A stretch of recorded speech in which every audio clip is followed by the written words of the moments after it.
Bonjour à tous, ce petit tutoriel a pour objectif de vous montrer de manière très brève, en tout cas je l'espère, comment créer ce qu'on appelle un Google Forms. Alors, qu'est-ce que Google Forms? C'est un outil mis à disposition par Google qui permet de créer des quiz, des questionnaires, enfin bref, différents types de formulaires. C'est assez simple d'utilisation et ce qui est chouette avec Google Forms, c'est que finalement on peut vraiment l'adapter selon ses besoins, selon ses nécessités. Donc en fonction de ce que vous imaginez, voilà, c'est un potentiel qui est là et c'est à vous de l'adapter selon ce que vous avez envie de mettre en place. Alors ici, nous, ce qu'on va faire, c'est créer un petit quiz basique pour nos élèves, mais encore une fois, vous pouvez l'utiliser de différentes façons selon ce que vous souhaitez mettre en place. Alors, comme son nom l'indique, Google Forms est un outil qui est développé par Google. De ce fait, il nécessite, c'est très important, d'avoir une adresse mail Google.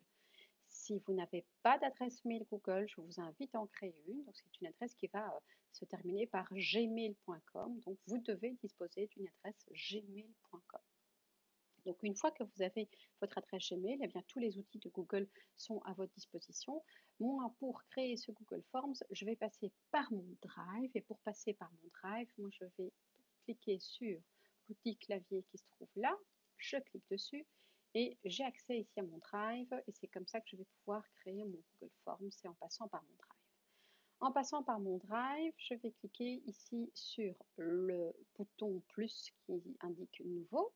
Je clique dessus et là, en descendant un petit peu plus bas, je trouve l'onglet, la petite option Google Forms. C'est ce qui nous intéresse.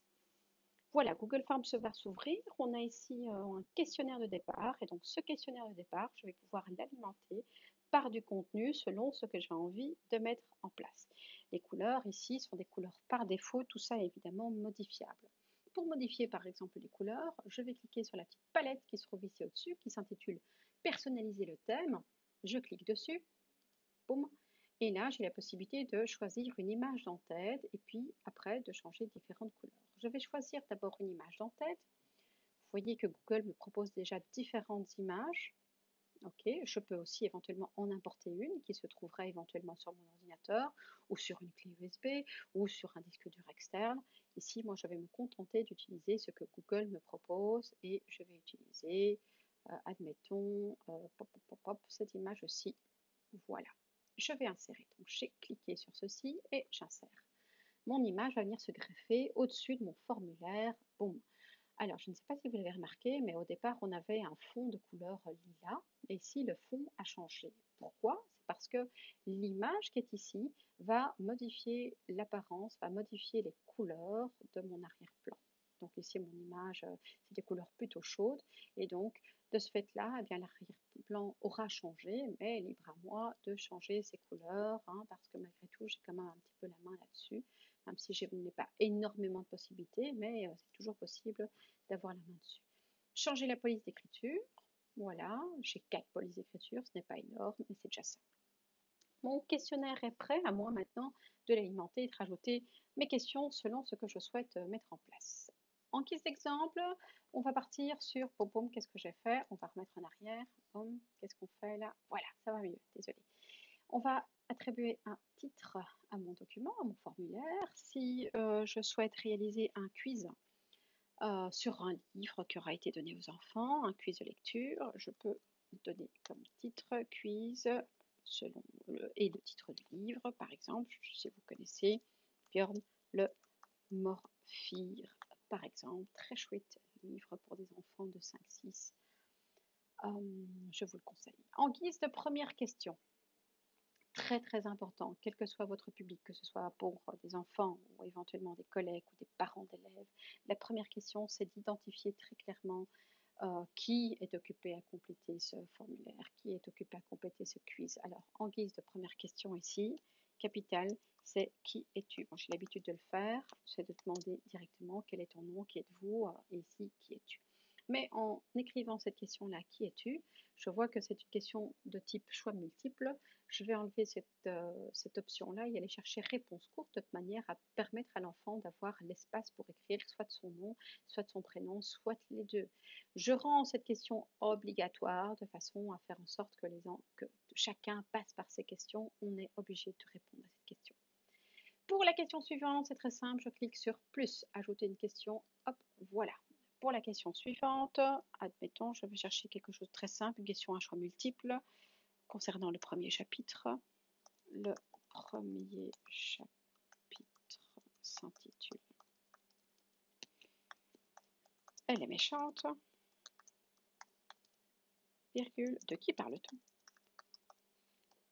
Ce serait une des premières questions qu'on posera à nos élèves. Le premier chapitre du livre s'intitule Elle est méchante, de qui parle-t-on? Question à choix multiple, je peux laisser ce modèle-là, je peux éventuellement choisir case à cocher et en guise de case à cocher, mettre les différentes propositions. Est-ce qu'on parle de la mère de Björn? Est-ce qu'on parle de la nature? Est-ce qu'on parle de la neige? Ou éventuellement, mettons comme quatrième possibilité, je ne sais pas. Voilà. Ajouter autre, oui, ce n'est éventuellement ajouter autre et permettre à l'enfant de pouvoir créer, de rajouter autre chose, ajouter autre et une autre possibilité. Voilà, on a des cases à cocher, la question est obligatoire et si on veut directement faire en sorte qu'il y ait l'option corrective, faire en sorte que l'enfant directement puisse voir si c'est juste ou pas, il faut transformer ce quiz en questionnaire. Pour ce faire, il faut cliquer sur l'option paramètres. Et dans l'option paramètres, j'en profite au passage pour vous montrer ici, il n'y a rien de spécial à cocher. Dans présentation, afficher le lien pour envoyer notre réponse, ce n'est pas utile. Oui, et le petit message de fin de questionnaire, c'est merci, bon travail pour la suite.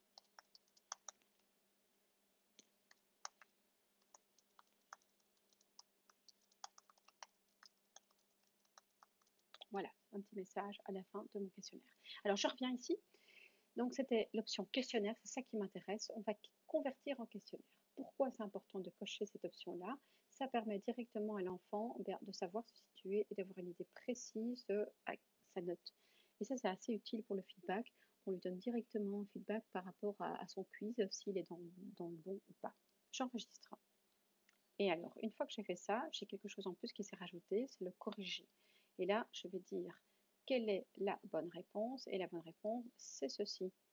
Et là, je vais attribuer un nombre de points. On va dire que ça vaut 2 points. OK.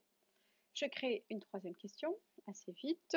Et là, ce serait peut-être une question plutôt ouverte ou non, plutôt fermée, on va dire. Ce serait quel est le nom du dragon du roi?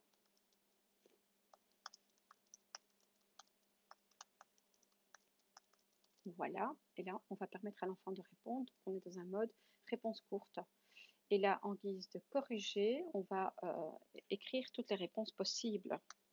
La bonne réponse, c'est crore avec 2 R, mais on va permettre à l'enfant, éventuellement, si jamais il a fait une faute d'orthographe, ben, on accepte quand même sa réponse. Il n'a pas mis de majuscule. Voilà. Il n'a pas mis de majuscule, mais a laissé les 2 R. Voilà, autre possibilité. Voilà, éventuellement 4 possibilités de réponse. Ajouter un commentaire à la question, c'est éventuellement, voilà, si à l'inverse on n'accepte pas de différentes réponses, c'est fais attention à l'orthographe. On pourrait très bien l'écrire là. L'orthographe est comptabilisée. Fais attention à ça. On pourrait l'indiquer ici en guise de commentaire.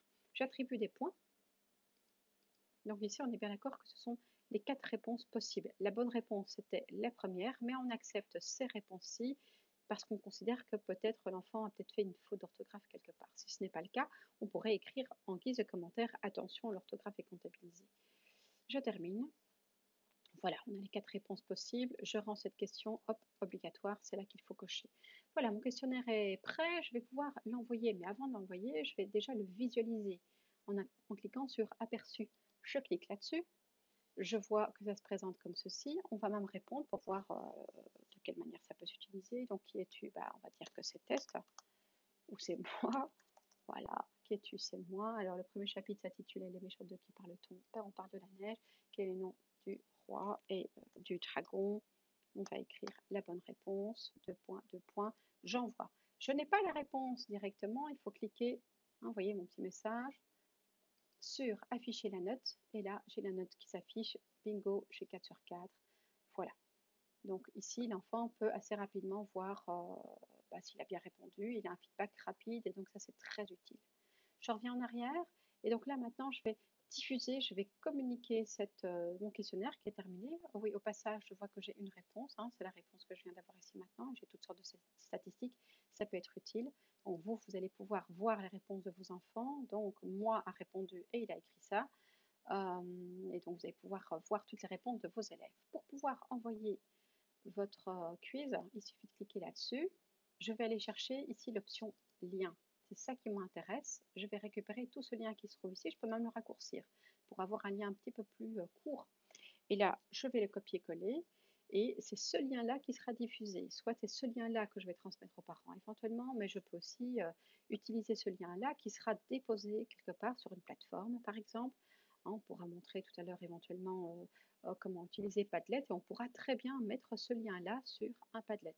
Donc moi, je vais prendre précieusement ceci, c'est ça qui m'intéresse, c'est ça que je dois récupérer, c'est ça qui sera communiqué. Je vais prendre une feuille, une petite note et créer une petite note et c'est là-dessus que je vais copier, coller. Et voilà, j'espère que cette petite vidéo vous aura été utile.